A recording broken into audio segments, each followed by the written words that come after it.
Hello everyone, তোমরা যারা যারা ডাব্লিউপি কনস্টেবল ইন্টারভিউ দেবে, এই সিরিজটা কিন্তু শুধুমাত্র তাদের জন্য। এবং তুমি যদি প্রথম ক্লাস থেকে প্রত্যেকটা ক্লাস দেখো, তাহলে বুঝতে পারবে যে কত ধরনের প্রশ্ন হতে পারে। এর বাইরে প্রশ্ন হওয়া সম্ভব না। ঠিক আছে? তো তুমি আগের থেকেই বাড়িতে সেগুলোকে বারবার প্র্যাকটিস করো। প্র্যাকটিস করে যদি ইন্টারভিউ রুমে যাও, দেখবে অনেক বেশি কনফিডেন্স পাবে এবং ম্যাক্সিমাম 90% কোশ্চেন তুমি আগে থেকেই প্র্যাকটিস করে গেছো, এরকম হবে, এর গ্যারান্টি আমি দিচ্ছি। তো যাই হোক, এর আগে আমরা কিছু ডিস্ট্রিক্ট নিয়ে আলোচনা করেছিলাম। আজকে আমরা আলোচনা করব কোচবিহার নিয়ে। ঠিক আছে, অনেক রিকোয়েস্ট ছিল কোচবিহারের, তো সেক্ষেত্রে কোচবিহার নিয়ে আজকে আমরা কিন্তু আলোচনা করব। দেখো, আমি বলেছিলাম কোশ্চিন কিন্তু এদিক ওদিক থেকে যেদিক ইচ্ছা থেকে হবে না। চারটে ক্যাটাগরিতেই কোশ্চিন হয়। তুমি ইউটিউবে যত মক দেখো না কেন, ঠিক আছে, বা যারা চাকরি পেয়েছে তাদের জিজ্ঞাসা করতে পারো যে প্রশ্ন কোথা থেকে হয়েছিল, সে বলবে যে হ্যাঁ তাকে এই প্রশ্ন করা হয়েছিল। দেখবে এই চারটে ক্যাটাগরির মধ্যেই প্রশ্ন করা হয়েছিল তাকে। হয় তার পার্সোনাল ইনফরমেশন, ঠিক আছে, যেখানে জেলা, হবি, নাম, বাবা কি করেন এইসব। না হলে এডুকেশন কোয়ালিফিকেশন নিয়ে, সে হয়তো ভূগোলে স্নাতক করেছে, ভূগোল থেকে কয়েকটা কোশ্চিন, বা সে হয়তো কোনো বছর গ্যাপ দিয়েছে, ঠিক আছে, কেন গ্যাপ দিল, বা কেউ হয়তো তোমার কনস্টেবলের সাপেক্ষে অনেক হাইলি কোয়ালিফাইড, তাহলে বলা হবে যে কেন তুমি এত দূর পড়াশোনা করে 10th লেভেলের এক্সামের জন্য প্রিপারেশন নিচ্ছ। তো এইগুলো হতে পারে সিচুয়েশন বেস, মানে এটা মেনলি সাইকোলজি। তোমাকে একটা সিচুয়েশন তৈরি করে দেওয়া হবে এবং বলা হবে যে তুমি বলো এই পরিস্থিতিতে তুমি কি করবে। তোমার অফিসার তোমাকে একদল মানুষের উপর লাঠিচার্জ করতে বললো, যেটা তোমার অনৈতিক মনে হচ্ছে বা আইন বিরোধী মনে হচ্ছে, তুমি কি করবে সেই পর্যায়ে দাঁড়িয়ে। তো এইরকম সিচুয়েশন তৈরি করে দিতে পারে। আর পুলিশ সার্ভিস নিয়েও কোশ্চিন হতে পারে, যে জেলার হেড কে হয়ে থাকে, কনস্টেবলের পর তুমি যদি ইন্টারভিউ মানে প্রমোশন পাও, তুমি কোন পদটা পাবে, এই ধরনের প্রশ্নগুলো হতে পারে। তো এইভাবে আমরা প্রত্যেকটা ক্যাটাগরি ওয়াইজ আলোচনা করব। তো আমাদের প্রথম ক্যাটাগরি ছিল পার্সোনাল ইনফরমেশন, যেখানে অনেক কিছু আলোচনা হয়েছে, অবশ্যই দেখো। আর জেলা নিয়ে আমি একটু বলে দিই, দেখো 23টা জেলা নিয়ে আলোচনা করা সম্ভব নয়, ঠিক আছে। তোমরা অনেকেই বলছো, এই জন্য মন খারাপ করো না কেউ, বা খারাপ ভেবো না। কারণ আমি প্রথম দিন থেকেই বলেছিলাম এই সিরিজে 15 থেকে 20টা আমি ক্লাস করাবো এবং গ্যারান্টি দিচ্ছি এর মধ্যে থেকে তোমরা 90% কোশ্চিন তুমি ইন্টারভিউ রুমে গিয়ে দেখতে পাবে, ঠিক আছে, এটা বলেছিলাম। যার জন্য আমি ওপেনও ক্লাস করাচ্ছি, কোনো প্রাইভেট প্রাইভেট না। তো সেই জায়গায় দাঁড়িয়ে 23টা জেলা নিয়ে কোনো সম্ভব নয়, কিন্তু আমি ক্লাস 2 এ, ঠিক আছে, যেটা 2 নম্বর ক্লাস, সেখানে আমি বলেছিলাম 30টা পয়েন্টের কথা। যে কোনো জেলা সম্পর্কে সেই 30টা পয়েন্ট তুমি গুগল দেখে হোক বা ভালো বই দেখে রেডি করে নেবে। দেখবে তুমি ম্যাক্সিমাম কোশ্চিন জেলা নিয়ে যদি জিজ্ঞাসা করো ওর মধ্যেই পাবে, ঠিক আছে। 30টা পয়েন্টের বাইরে হতে পারে না প্রশ্ন। তো সেগুলো আলোচনা করেছি আমি। অবশ্যই যখন গুগল থেকে ডেটা কালেক্ট করবে, 2-3টে সাইটে দেখে নেবে, অনেক সময় গুগলে ভুল থাকে। কোনো ভালো অথেন্টিক বই থেকেও তোমরা ডেটা কালেক্ট করতে পারো, তবে খুব বেশি পুরনো বই নয়, ঠিক আছে। তো অবশ্যই অবশ্যই কিন্তু তোমরা ক্লাস 2টা দেখবে। আর আজকে আমরা কোচবিহার নিয়ে আলোচনা করব। কোচবিহারের সব থেকে গুরুত্বপূর্ণ প্রশ্ন, তুমি যদি কোচবিহার থেকে বিলং করো, তোমাকে এই প্রশ্নগুলোর মধ্যে একটা না একটা ধরবেই ধরবে, ঠিক আছে। কি প্রশ্ন দেখি, দেখা যাক। দেখো 1 নাম্বার কোশ্চিন হচ্ছে কি, যে কোচবিহার পশ্চিমবঙ্গের সাথে যুক্ত হয় কত সালে বলো, ঠিক আছে। কারণ পরবর্তী সময় এটা যুক্ত হয়েছিল আমরা জানি। তাহলে সেক্ষেত্রে এখানে তোমাকে বলতে হবে স্যার 1লা জানুয়ারি 1950 সালে কিন্তু যুক্ত হয়, ঠিক আছে। তখন বলতে হবে স্যার এটা 1লা জানুয়ারি 1950 সালে যুক্ত হয়, ঠিক আছে। আচ্ছা, আর কি বলছে দেখো, একটু বেসিক ইনফরমেশন আমরা জেনে রাখবো। 1949 সালে 28শে আগস্ট কোচবিহারের মহারাজা ভারত সরকারের কাছে রাজ্যের ক্ষমতা হস্তান্তর করে। তাহলে যদি বলে যে ভারত সরকারের কাছে কোচবিহারের মহারাজা কবে তার ক্ষমতা মানে এই স্থানটা দেন বা কোচবিহারকে দেন, তার অ্যান্সার কি হবে 28শে আগস্ট 1949 সাল, মাথায় থাকবে। আচ্ছা, প্রশাসনিক অন্তর্ভুক্তি যদি বলি, তাহলে সেক্ষেত্রে ভারত সরকার 1950 সালে 1লা জানুয়ারি কোচবিহারকে পশ্চিমবঙ্গের সাথে মিলিয়ে দেয়, যা একটি নতুন জেলা হিসাবে আত্মপ্রকাশ করে। আচ্ছা, কোচবিহার কবে ভারতের অন্তর্ভুক্ত হয়, তাহলে আমাকে কিন্তু 1লা জানুয়ারি বললে হবে না, ওটা পশ্চিমবঙ্গের সাথে অন্তর্ভুক্ত হয়। তাহলে ভারতের সাথে কবে অন্তর্ভুক্ত হয়, দেখো 1949 সালে 28 আগস্ট কোচবিহারের মহারাজা ভারতের ডমিনেন্ট সরকারের কাছে রাজ্যের পূর্ণ কৃতিত্ব স্থানান্তর করে। তো তুমি এটাই বলবে যে 1950 সালে 28 স্যার 1950 সালে 28 জানুয়ারি তোমার কোচবিহারের রাজা ভারত সরকারের কাছে এই জায়গাটা হস্তান্তর করে। ঠিক আছে, এইটুকুই বলবে, ডমিনেন্ট বলার দরকার নেই। ডমিনেন্ট বলে ডমিনেন্ট মানে কি আবার? ডমিনেন্ট মানে হচ্ছে 1947 সালে আমরা ভারতবর্ষ স্বাধীনতা পাই, কিন্তু আমাদের নিজস্ব কোনো কি ছিল না, কোনো সংবিধান ছিল না। আমরা 1935 সালের অ্যাক্ট অনুসারে চলছিলাম। তাহলে 1935 সালের যে গভর্নমেন্ট অফ ইন্ডিয়া এটা কে তৈরি করেছিল? এটা তৈরি করেছিল ব্রিটিশ সরকার, তাই না? এবং 1947 সালে ভারতবর্ষ স্বাধীনতা হওয়ার পরও একজন আমাদের হেড এই দেশের একজন ইংরেজ ছিল। তাই এটাকে প্রকৃত স্বাধীনতা বলা চলে না, এটাকে বলা হয় ডমিনেন্ট স্ট্যাটাস।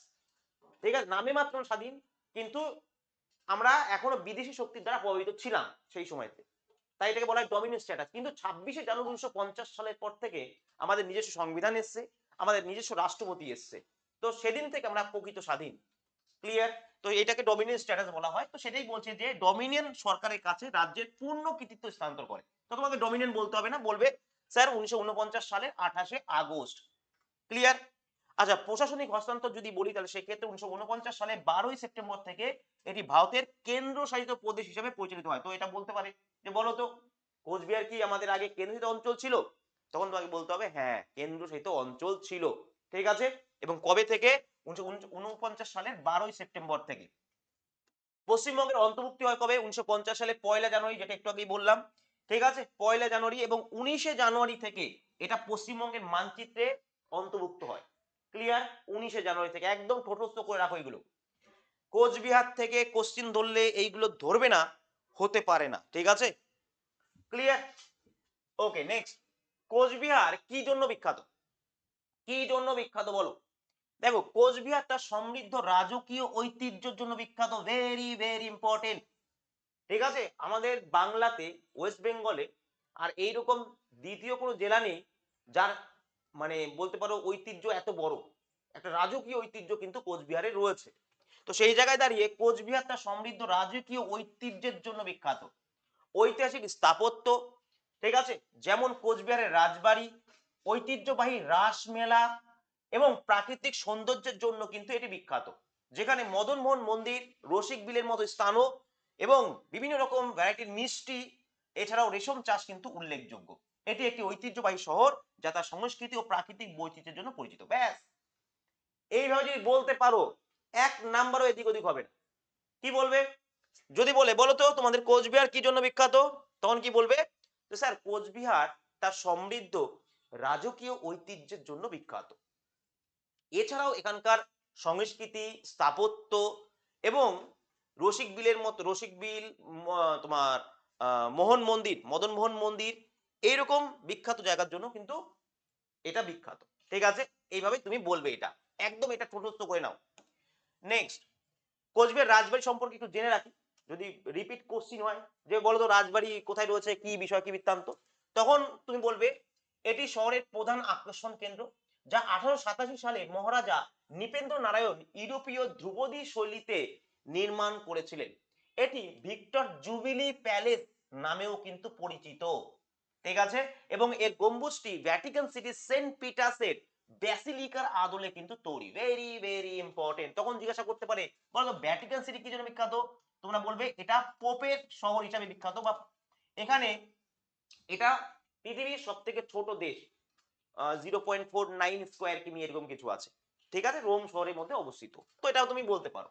ঠিক আছে, আচ্ছা, মদন মোহন মন্দির কি? দেখো, শহরের কেন্দ্রস্থলে অবস্থিত এই মন্দিরটি রাজা নৃপেন্দ্র নারায়ণ 1889 সালে নির্মাণ করেন। এটি এই অঞ্চলের অন্যতম প্রধান ধর্মীয় স্থান। মনে থাকবে। আচ্ছা, রাসমেলা কি? কার্তিক মাসের পূর্ণিমা তিথিতে মদনমোহন ঠাকুরের রাজযাত্রা উপলক্ষে আয়োজিত এই মেলা উত্তরবঙ্গের প্রাচীনতম ও বৃহত্তম মেলা হিসাবে স্বীকৃত। ঠিক আছে, তো রাসমেলার কথাও জিজ্ঞাসা করতে পারে, আগের বারও কেপিতে জিজ্ঞাসা করা হয়েছে।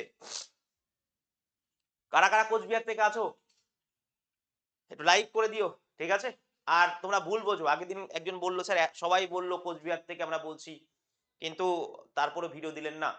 আমরা উত্তরবঙ্গের ছেলে মেয়েদের এইভাবে আলাদা করে দেখেন আপনি? তো সেক্ষেত্রে আমি একটু বলি, এই চ্যানেলে ম্যাক্সিমাম উত্তরবঙ্গেরই ছেলে মেয়ে রয়েছে। ম্যাক্সিমাম। ঠিক আছে? দক্ষিণবঙ্গের ছেলে মেয়েদের এরকম কোনো ব্যাপার নেই যে আমরা প্রায়োরিটি দিই। ঠিক আছে? আমরা নিজেরাই দক্ষিণবঙ্গে থাকি। তাই এটা আমাদের কর্তব্য যে এই নিয়ে আগে ভিডিও করা। এবার আমি তোমাদের 2nd ক্লাসে কিন্তু বলে দিয়েছি। যাতে তোমরা আমার উপর ডিপেন্ড না থাকো। আমি পুরো বলে দিয়েছি কি, কি পয়েন্ট তোমাকে করতে হয়। 30 টা পয়েন্টের কথা বলেছি। ওর বাইরে হতে পারে না। ঠিক আছে? অবশ্যই সেগুলো দেখে, দেখে নোট করো। দেখো ২-১ টা জায়গায় আমি বলে দিয়েছি। ২-১ টা জায়গায় এই কালকে মাঠ হবে তারপরেই ২-১ টা জায়গায় দেখবে বলবে আমরা তোমাদের ফ্রিতে মক টেস্ট করাবো। ঠিক আছে? তোমাদের ছবি দাও, নাম বলো, ডেট অফ বার্থ বলো, অ্যাপ্লিকেশন আইডি বলো। তোমার তথ্য নিয়ে নেবে। নিয়ে তোমাকে কিছু পড়ালো, কিছু শেখালো দরকার নেই। হয়তো একটা ইন্টারভিউ নেবে তোমার ৫ মিনিটের। দেন তুমি যখন চাকরি পাবে ওরা বলবে দেখো আমার কাছ থেকে চাকরি পেয়েছে, আমাদের কাছ থেকে প্রিপারেশন নিয়েছে। তুমি কিছু বলতেও পারবে না। লিগালি তুমি তার কাছ থেকে প্রিপারেশন নিয়েছো। সে ৫ মিনিট নাও বা ১ মিনিট নাও নিয়েছো। তাই না? তাই ওইসবের মধ্যে যেও না। কোথাও দেখো ওপেন এরকম ভাবে ইউটিউবে ক্লাস করানো হচ্ছে না। ঠিক আছে? আর যারা বলছে ২-১ জন শিক্ষক, শিক্ষক না আগে তারা ইয়ে করত। তো সেই জায়গায় দাঁড়িয়ে আম সত্যি কথা বলতে আমি তোমাদের একটু বলছি, ইন্টারভিউ নিতে গেলে একটা ডাইনামিক নলেজ লাগে। ডাইনামিক মানে ইতিহাস, ভূগোল, পলিটি, হিস্ট্রি, তোমার জায়গা সম্পর্কে, কারো হবি সম্পর্কে এবং তার থেকে বড় কথা হচ্ছে এক্সপেরিয়েন্স লাগে। যে কোন ধরনের প্রশ্ন করা যেতে পারে। ঠিক আছে? এবার তুমি যদি সেইগুলো সেরকম জায়গা থেকে না প্র্যাকটিস করো তাহলে কিন্তু অসুবিধায় পড়ে যাবে। আবার বলছি, ঠিক আছে? আবার বলছি। তুমি ধরো বললে আমার বাড়ি বর্ধমান। তাহলে আমি যদি নাই জানি, ইন্টারভিউ বোর্ডে আমি বসে আছি, আমি জানি না বর্ধমানে কি ফেমাস জিনিস আছে। তাহলে তোমাকে আমি প্রশ্ন করব কিভাবে? তুমি বললে, "আমি স্যার বায়োলজি নিয়ে পড়াশোনা করেছি।" আমার বায়োলজি সম্পর্কে যদি নলেজ নাই থাকে, আমি তোমাকে কিভাবে প্রশ্ন করব? তাই না? তুমি বললে, "আমার বাড়ি কোচবিহার।" আমি যদি কোচবিহারের রসিক বিলের কথা না জানি, তাহলে সেক্ষেত্রে আমি কিভাবে তোমাকে প্রশ্নটা করব? আমি যদি রাসমেলার কথা না জানি, তাই না? তাহলে এগুলো যেখানেই তোমরা ইন্টারভিউ দিচ্ছ, অবশ্যই কিন্তু দেখে নেবে স্যারদের নলেজ। ঠিক আছে? এবং কিভাবে কন্ডাক্ট করানো হচ্ছে। নাহলে কিন্তু দেখবে একটাও গিয়ে ওই ইন্টারভিউ রুমে গিয়ে কমন পাবে না। বা মানে তুমি যেগুলো প্র্যাকটিস করে গেছো তার উল্টোটাই ধরছে ওখানে। বোঝা গেল? আর অভিজ্ঞতা তো অবশ্যই দরকার আছে। ক্লিয়ার? আশা করি বোঝাতে পেরেছি। এখানে আমি তোমাদের যেভাবে শেখাচ্ছি, কেউ যদি ১ম দিন থেকে ডে 1 থেকে শেখো, একটা কোশ্চেন তুমি যেখানে ইচ্ছা ইন্টারভিউ দাও দেখবে এই সিরিজের মধ্যে বিশ্বজিৎ স্যার তোমাকে করিয়েছে। ঠিক আছে? ক্লিয়ার? ওকে। লাইক দিয়ে দিও। ঠিক আছে? একটু লাইক দিয়ে দিও। এটা তোমাদের কর্তব্য। আমার যেমন কর্তব্য যে নাকি সাধারণ ঘরের ছাত্রছাত্রী রয়েছে, লাস্ট টাইম। এই সময় সবাই নতুন, নতুন ব্যাচ নিয়ে ২০২৬ সালের ব্যাচ নিয়ে ব্যস্ত আছে। চলো ওদের আবার যদি এরা ফেল করে যায় আবার ১ম এ চলে আসবে। তাই এইটা আমার কর্তব্য তাই আমি এটা শুরু করেছি। অবশ্যই যদি ভালো লাগে লাইক দিয়ে দিও। সাগর দিঘি যদি বলি তাহলে সেক্ষেত্রে শহরের প্রাণকেন্দ্রে অবস্থিত এই বিশাল দিঘিটি রাজকীয় আমলে খনন করা হয়েছিল এবং এটি শীতকালে পরিযায়ী পাখিদের জন্য জনপ্রিয়। ঠিক আছে? ক্লিয়ার? এটা একটু মাথায় রাখবে। ঐতিহাসিক নির্দেশন যদি বলি তাহলে সেক্ষেত্রে কোচবিহারের অন্যান্য দর্শনীয় স্থানের মধ্যে রয়েছে বানেশ্বর শিব মন্দির, যেটা কামতেশ্বরী মন্দির হিসেবেও এবং পরিচিত। ঠিক আছে? আচ্ছা, রসিক বিল পক্ষী নিবাস যদি বলি তাহলে সেক্ষেত্রে এখানে কিন্তু রসিক বিল পক্ষী নিবাসও কিন্তু রয়েছে। হস্তশিল্পী ও কুটির শিল্প যদি বলি তাহলে সেক্ষেত্রে জেলাটি তার শীতল তোমার জেলাটি তার শীতল পাটি ও বাঁশ ও বেতের কাজের জন্য পরিচিত। ঠিক আছে? এটা একটু মাথায় রাখবে এবং রেশম চাষ এখানকার রেশম শিল্পটা মেন শিল্প। ঠিক আছে? রেশম চাষের জন্য কিন্তু কোচবিহার ভেরি, ভেরি ইম্পোর্টেন্ট, বিখ্যাত। আচ্ছা, কোচবিহারের ইতিহাস যদি বলি বলো তো কোচবিহারের ইতিহাস কি বলবে? দেখো কোচবিহারের রাজারা নারায়ণ উপাধি ব্যবহার করতেন এবং কোচ রাজবংশের প্রতিষ্ঠাতা ছিলেন বিশ্ব সিংহ। ঠিক আছে? ১৫১৫ সাল থেকে মাথায় রাখবে এটা পাল ও সেন সময়ের বংশ। ঠিক আছে? পাল ও সেন বংশ যখন আসে সেই সময়ের বংশ, এটাও মাথায় রাখতে হবে। যিনি কোচবিহারের প্রথম দিকে শক্তিশালী রাজা ছিলেন এবং আধুনিক কোচবিহার রাজ্যের ভিত্তি স্থাপন করেন পরবর্তীকালে Maharaja Nripendra Narayan. Very, very important. যদি বলো তো নৃপেন্দ্র নারায়ণ কে ছিলেন? তাহলে বলতে হবে যে নৃপেন্দ্র নারায়ণ ছিলেন তোমার কোচবিহারের রাজাদের মধ্যে একজন বিখ্যাত রাজা, যিনি আধুনিক কোচবিহার তৈরি করতে সাহায্য করেছিলেন। আচ্ছা, আধুনিক কোচবিহারের রূপকার হিসাবে পরিচিত লাভ করেন নৃপেন্দ্র নারায়ণ, যিনি শিক্ষা ও উন্নয়নে গুরুত্বপূর্ণ ভূমিকা রাখেন। 1949 সালে শেষ রাজা স্যার জগদীন্দ্র নারায়ণ ভারত সরকারের কাছে রাজ্যের ক্ষমতা হস্তান্তর করে। তো বলতে পারো যে কোচবিহারের শেষ রাজা কে ছিলেন, তখন তোমাকে বলতে হবে জগদীন্দ্র নারায়ণ। ঠিক আছে। আচ্ছা, ইতিহাসের মূল দিক যদি দেখো তাহলে সেক্ষেত্রে দেখবে প্রাচীন উৎস যদি বলি তাহলে বর্তমান কোচবিহারের ভিত্তি কামতা ভূমি থেকে এসেছে, যার খেন রাজবংশের অধীনে ছিল। মাথায় রাখবে, ঠিক আছে। কি মাথায় রাখবে, যে এটা খেন রাজবংশের অধীনে ছিল প্রাচীনকালে। কোচ রাজবংশের প্রতিষ্ঠাতা হয়, ঠিক আছে। বলছে কোচ রাজবংশ নীলাম্বরের বংশ দ্বারা অনুসরণ করে এবং বিশ্ব সিংহ 1523 থেকে 1554 সাল পর্যন্ত ছিলেন ইনি।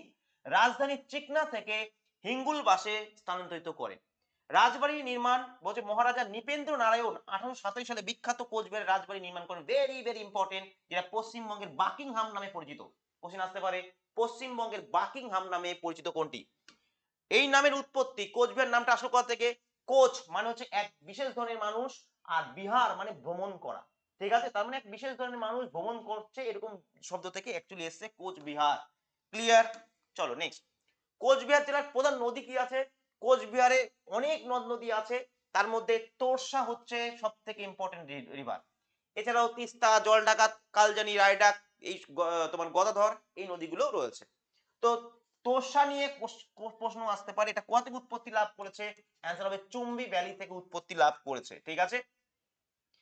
চীনের তিব্বতের চুম্বি ভ্যালি থেকে এটা উৎপত্তি লাভ করেছে। এটা ভুটানে কি নামে পরিচিত? ভেরি ভেরি ইম্পর্টেন্ট, মাচু নামে পরিচিত এবং আমচু নামে পরিচিত। মাচু ও আমচু, ঠিক আছে।